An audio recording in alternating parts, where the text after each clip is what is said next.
एक और खास मेहमान एएसपी के अध्यक्ष हैं, लोकसभा सांसद हैं चंद्रशेखर आजाद रावण, मेरे साथ इस चर्चा में जुड़ गए हैं। चंद्रशेखर, आज संविधान दिवस है। संविधान जो देश की आत्मा है, ये मैं 5वीं बार कह रहा हूं पर कहना जरूरी है, उस पर तो आज हम कोई खास चर्चा करते दिखे नहीं। लोकसभा में तो कार्रवाई ही स्थगित थी, लेकिन संबल में जो हो रहा है, जो सोच थी बाबा साहेब भीमराव अंबेडकर, बाकी फाउंडिंग फादर्स की संविधान बनाते वक्त, उसी राह पर हम चलते दिख रहे हैं क्या?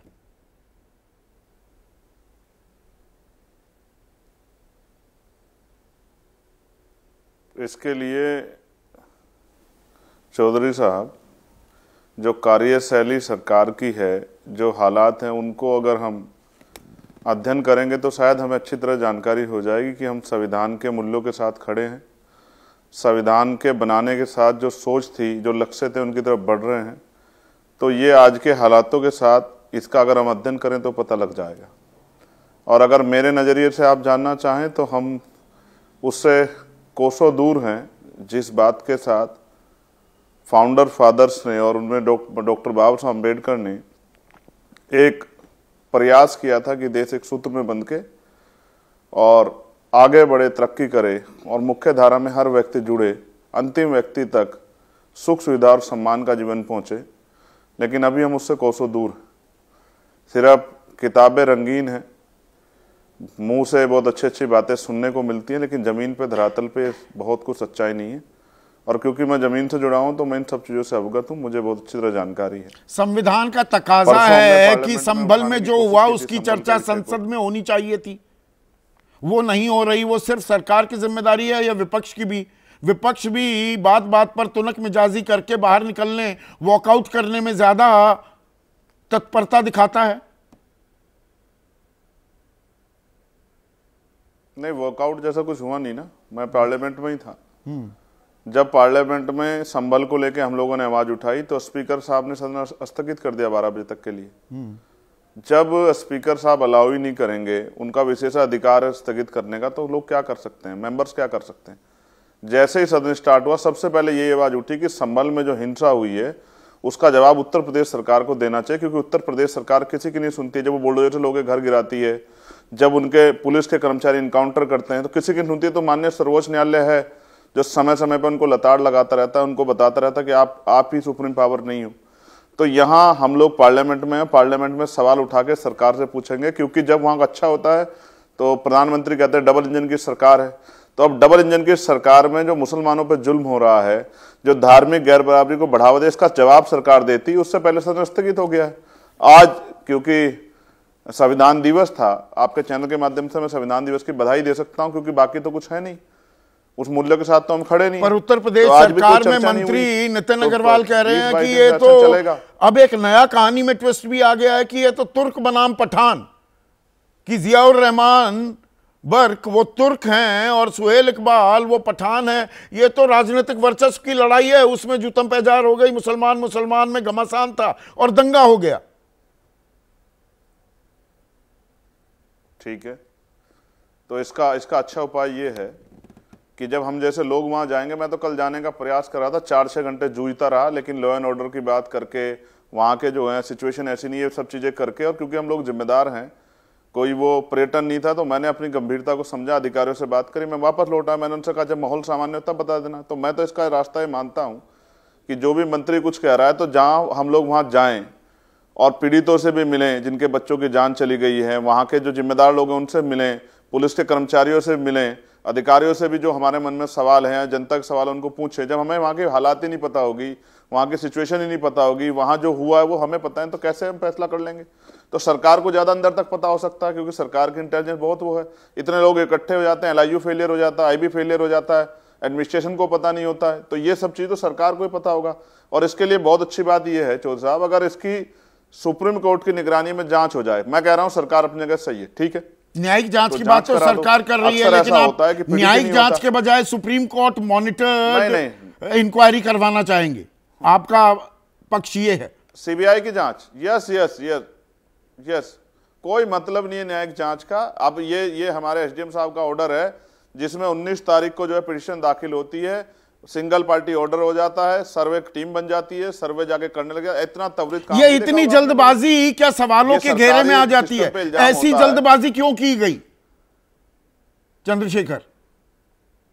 सरकारी सिस्टम पे ये आरोप होता है, जब हम निजीकरण करते हैं ना तो ये आरोप लगाते हैं कि सरकार सिस्टम में लेजीपन है, वहां समय काम में बहुत समय लगता है, प्राइवेट में जल्दी काम हो जाता है, सुविधाएं मिलती हैं।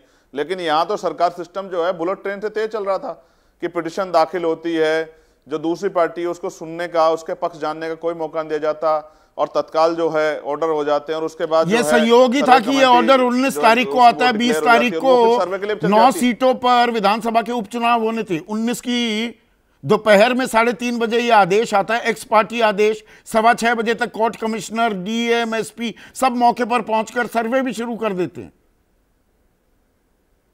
ये संयोग लगता है, बड़ा स्ट्रेंज कोइंसिडेंस नहीं लगता क्या ये? पोलराइजेशन हो जाए।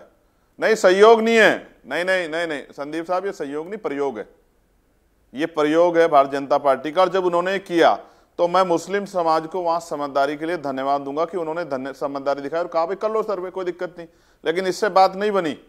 ये तो चाहे नहीं था भाजपा ने, ये तो सरकार की मंशा थी नहीं कि शांतिप्रिय काम निपट जाए।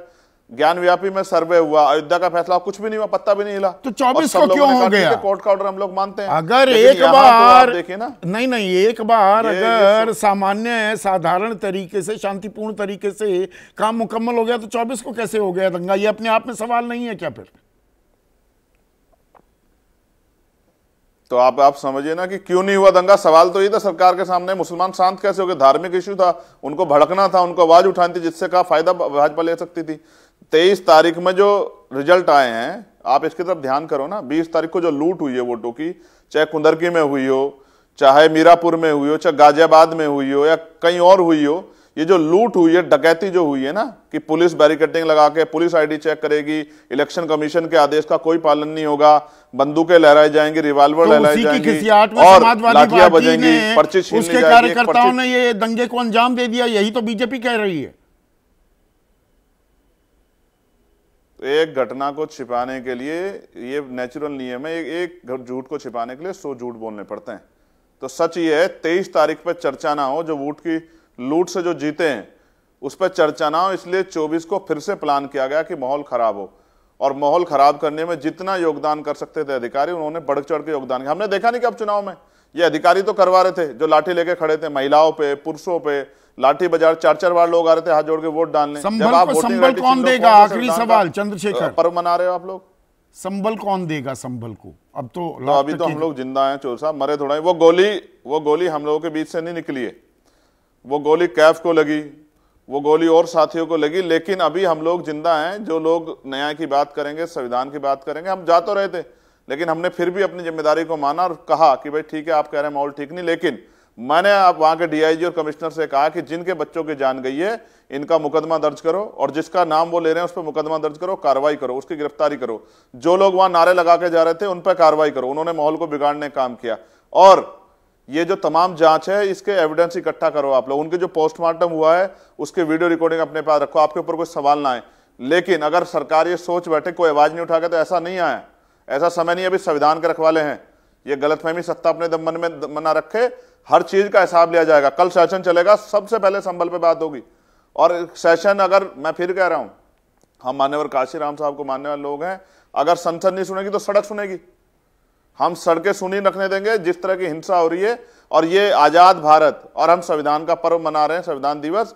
धार्मिक गैर बराबरी कितने बड़े पैमाने पर हो रही है। आपने जिक्र किया 1991 वर्शिप एक्ट का।